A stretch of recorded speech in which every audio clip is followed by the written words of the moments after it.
Hi guys and welcome back to the channel Held Dominance. Anthony here. Please remember to like and subscribe and also click that notification bell if you're enjoying what you've seen and want to see more. Coming up, game number 2 of the elimination semi-finals in the NRL and the curious case of Sebastian Ikehefo.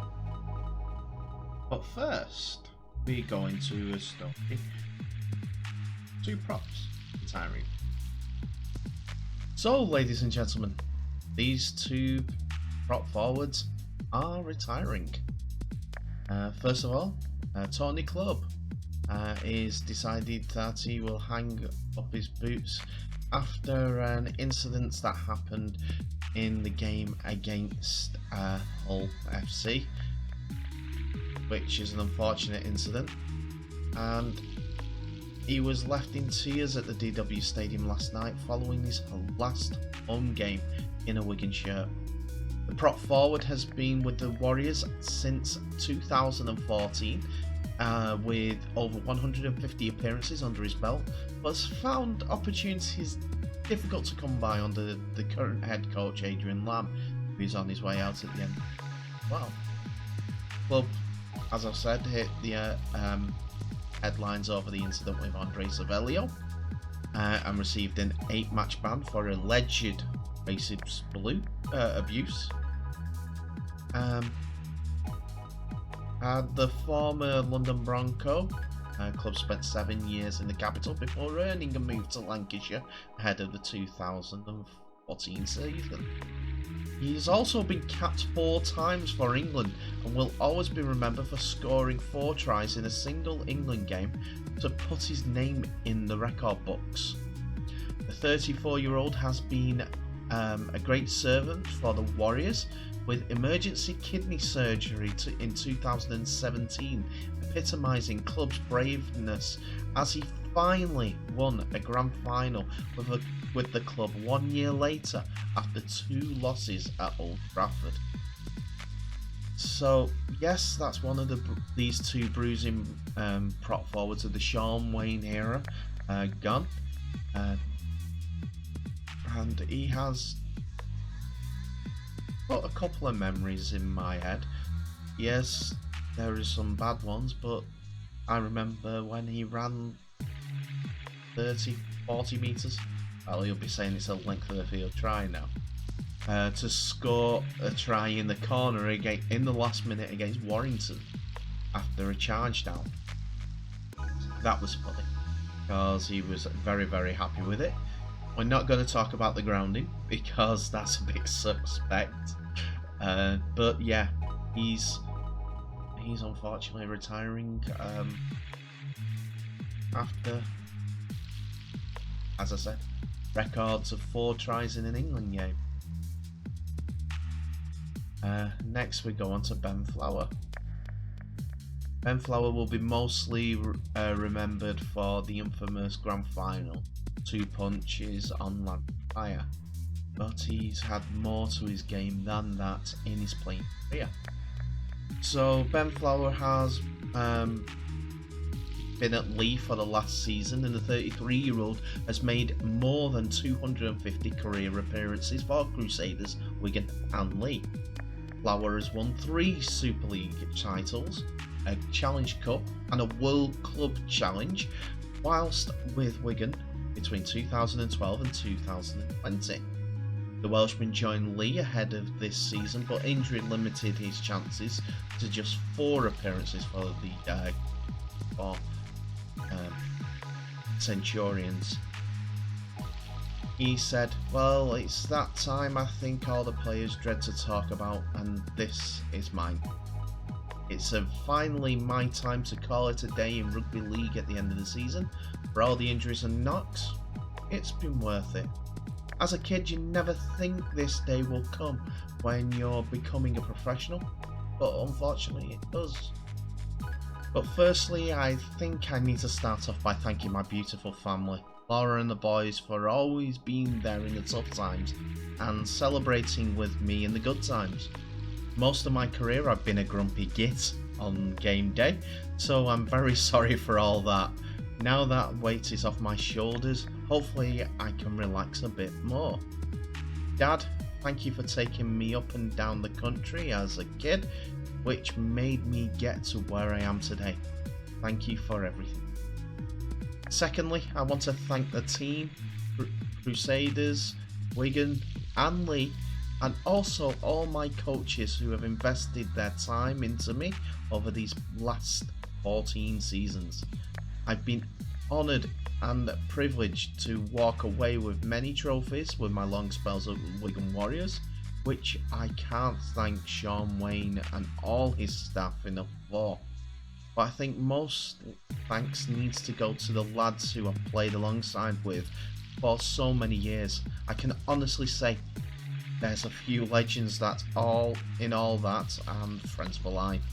Boys, you all know who you are, and I thank you for being by my side on and off the field. So as I said, the Sean Wayne Prophet era has ended. Ben Flower does go on to thank all his management team, Wales Rugby League, for letting him be honoured to play in the European Championships and for the national side. And he signs off there.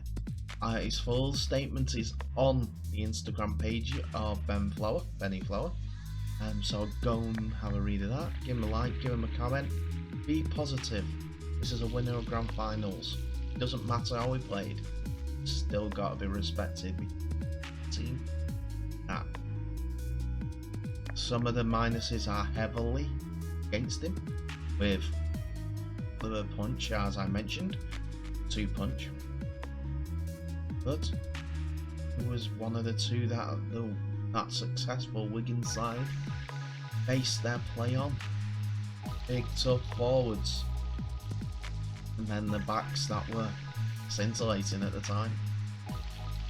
So, good luck to you, Ben Flower, and Tony Club. Hopefully we'll see you around the game somewhere.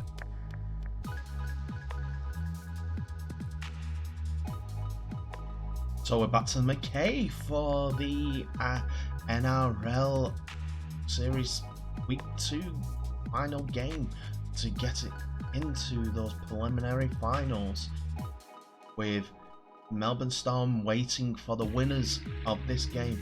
Penrith Panthers played the Parramatta Eels, and it was a tough old game. I can tell you. Watched all the game. Very fortunate to do that, and wow, tough. Doesn't say the word. Well, let's go into the team lineups. So, little bit of a change, but not too much by either side, to be honest.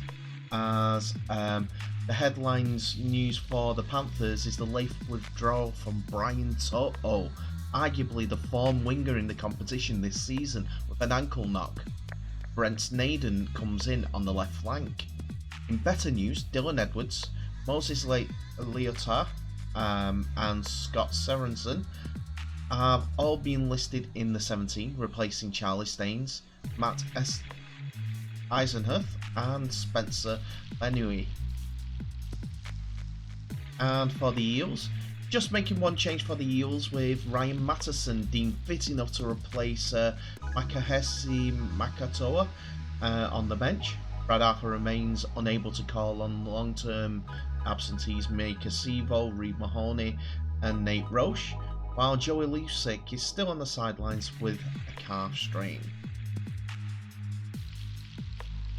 So who is going to get on the train to the preliminary finals and face that Melbourne Storm side?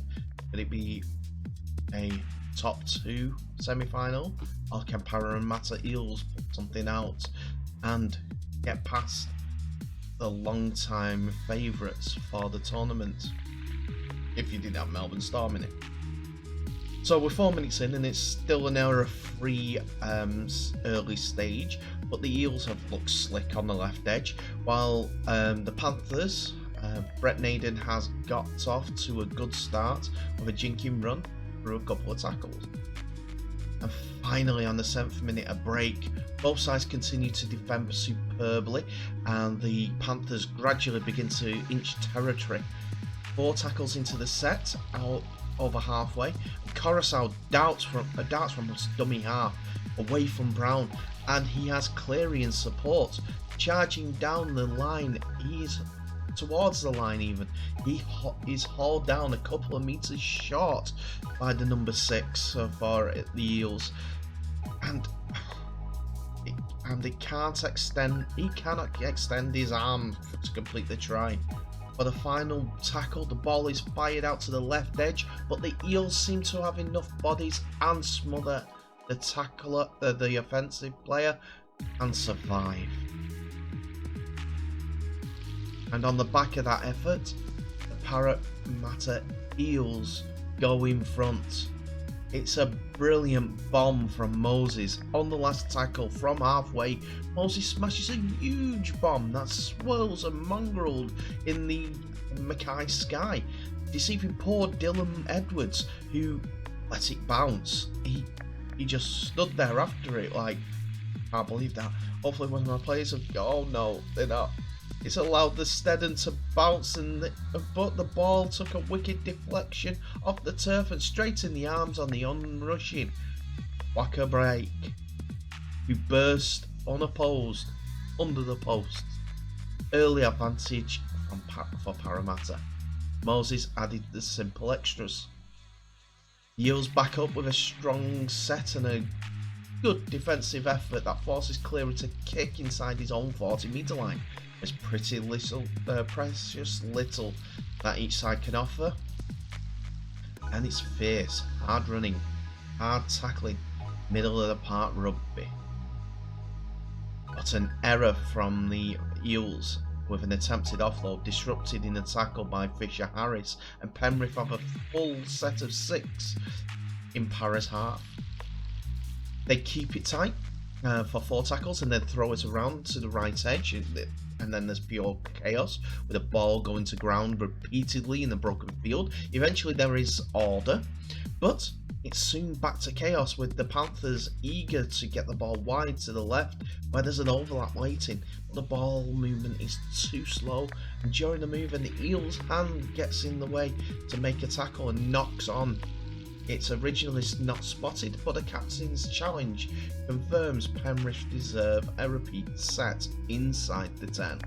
And from that, 5 tackles of probing left to right and through guts, it comes to naught. What can Cleary do? He's produced a great grubber, just enough weight for Capewell to get onto to the end of it and dive over the line. That's an easy conversion for Cleary, but a fantastic effort and well played patience that came on from the Penrith Panthers. Too many P's in this game. Campbell Gillard is placed on the report though for a sloppy high shot on Nate as Naden ran back the restart kick. This kind of ill-discipline that would have Brad Arthur tearing his hair out. Penrith are turning the screw. From good field position, thanks to Campbell Gillard, the Panthers attack the right and are in debit to Crichton for keeping the move alive. Cleary then kicks to the right corner and Blake knocks on. From the scrum, the Panthers execute a textbook training ground move, which ends with Luai dancing in the left corner, but the referee isn't interested after spotting an obstruction earlier in the move, and he's backed up by the video referee as well. Play is called back for an offside though for Penrith, and Penrith do reload. They have worked the ball smoothly from left to right, and there's an overlap, and between them, Malmirovski and Crichton butcher a certain try. Eels are on the ropes here, but the Panthers cannot find the killer blow. Parramatta finally gets set in the midfield, and they're getting some ball with Brown superbly first receiving a awkward pass and launches a massive bomb. Edwards is nowhere near it again. But HIA is calling as Blake, as he's diving in the corner for or a ruled out try, smacks the floor of his own head. He's going to take the full 15 minutes for that. And the Eels start to come back into it. 10-meter scrum, Parramatta break on the left of but Momorowski lays a vital challenge, and the back infield the Eels have straightened. Then Moses guides them to the right, but Gutherson can't find any room, and they run on the last. There's not much that they can do with that, unfortunately. He forces a goal line dropout though for a bit more consistency for Parramatta, and he does it again moments later as he forces Eels back after a Papali'i a huge run that gets to the last, and Moses does what he does best, turn players around. This all comes to naught though, unfortunately, as Penrith start to get good field position as we're coming up to half time. They reach the 30-meter line on tackle 3, and Liam Martin is clocked on the bounce from a swinging Will Smith arm. A penalty and a chance for some more points, and as the siren goes, Cleary makes it 8 points to 6 half time. It was one of those halves of rugby league that you can't take your eyes off. Few mistakes, but just a massive hard running and even harder tackling, and hopefully we're going to continue that second half. I'm going to tell you this straight up and down for the entire second half. There was no further scoring. It was 0-0 second half, so that means Penrith goes on to face the Storm. But don't get me wrong, the Parramatta Eels did really well. Dunster was the first to make a break in the second half, and it was a rare break by either side. He almost gets to halfway, and the Eels have a platform. Smith and Papali'i follow that up. Gutherson runs to the 20, and Parramatta are building. But in the back play, the grubber is forced is hurried and goes out. It's too strong by Gutherson, but Nathan Cleary is holding his shoulder, which is a worry after a tackle by Eels. There's little guile from Parramatta. They keep getting into the 10 further and further on, but when it comes to it, Nathan Cleary's from nothing field position on the halfway. New South Wales half sets an absolute howitzer of a kick that dips and swirls and teases Blake Ferguson. By the time it comes down from outer space, Ferguson is nowhere near securing it. The chasers are up in a flash, and a couple of passes later, Naden touches down, and the on-field call is a try. However, it's pretty obvious after the grounding is a bit dodgy, but the TMO spots an offside by Luai in the lead-up, and that's the closest that the game comes to a try. We come to the 78th minute at this point. After probing and prodding, but there's fumbles all over the place and mistake-heavy game.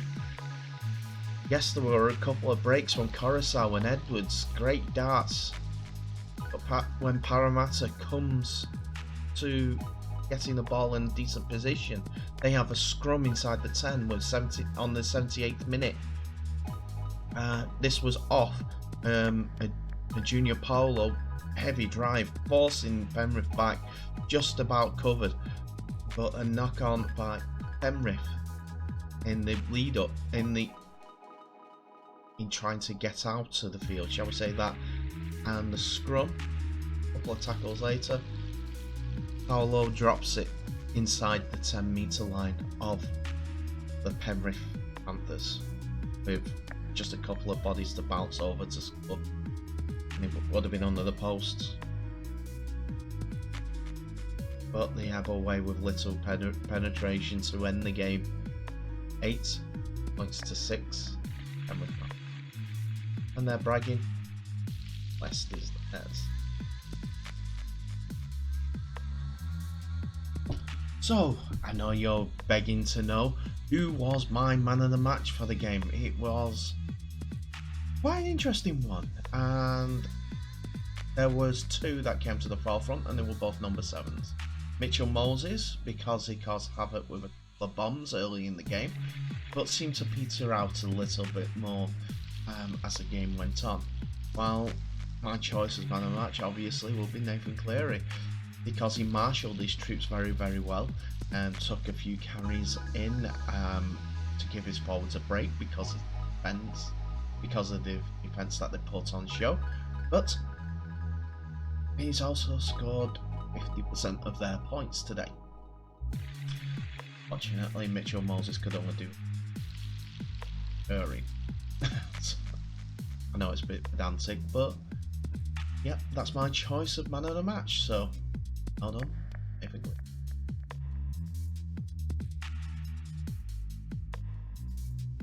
So it's the curious case of Sebastian Ikehefo, as he has announced that he's going to be rejoining Huddersfield Giants on a 2-year deal, which he signed earlier this year.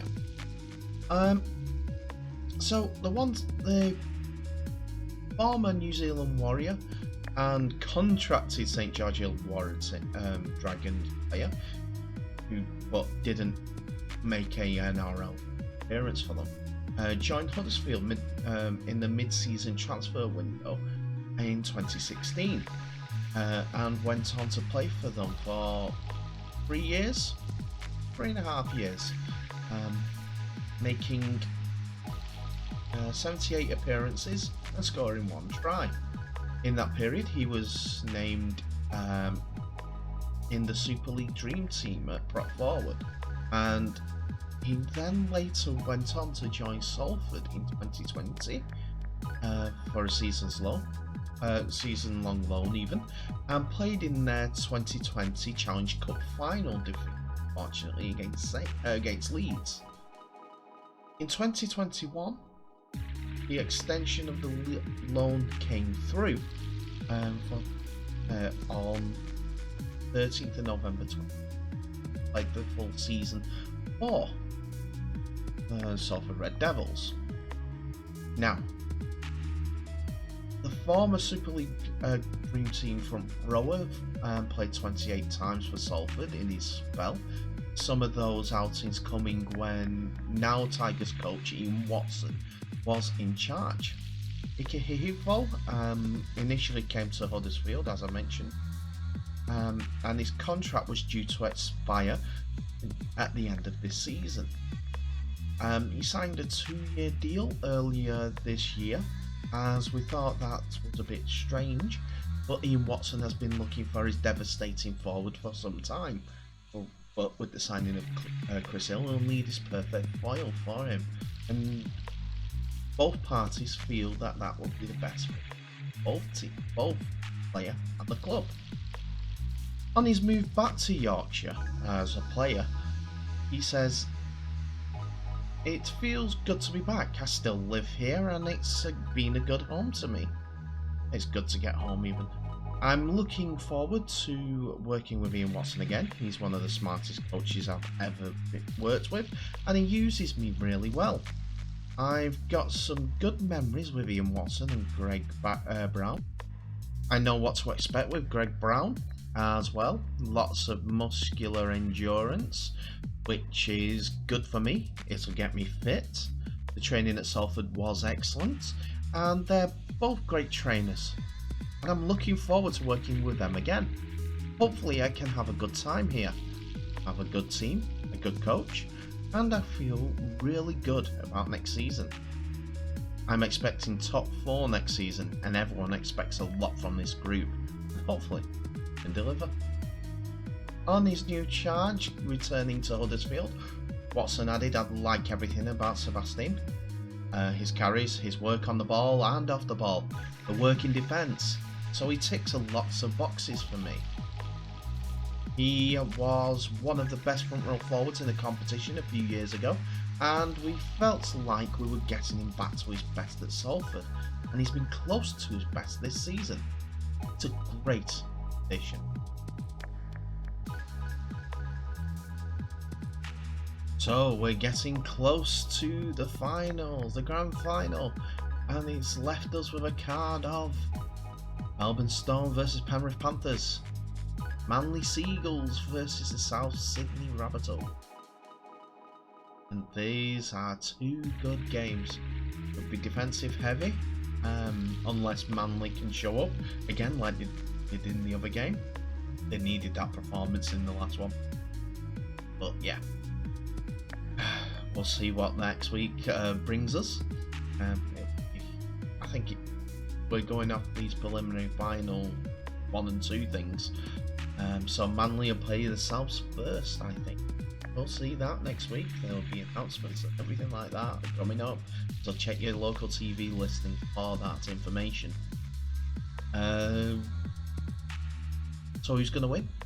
Is my pick of Manly going to be there at the end of the series? Are they going to get this, the grand final championship trophy? We'll see. I know it's been a bit pack heavy today with the retirements of 2 and also the announcement of 1 going back to where it all began earlier in his career, but just one of those things can happen. Anyway, in the meantime, thank you so much for watching. Please remember, like, subscribe and share this video worldwide. I need you to get those numbers up. 33 away from 100. That's excellent news, and we'll thank every single one of you subscribers. Love every minute of what you do. Please keep the comments coming. I enjoy everything that you have to say. Any feedback, keep it coming. Anything to improve. Please stay safe and all the best. I'll see you in the next video.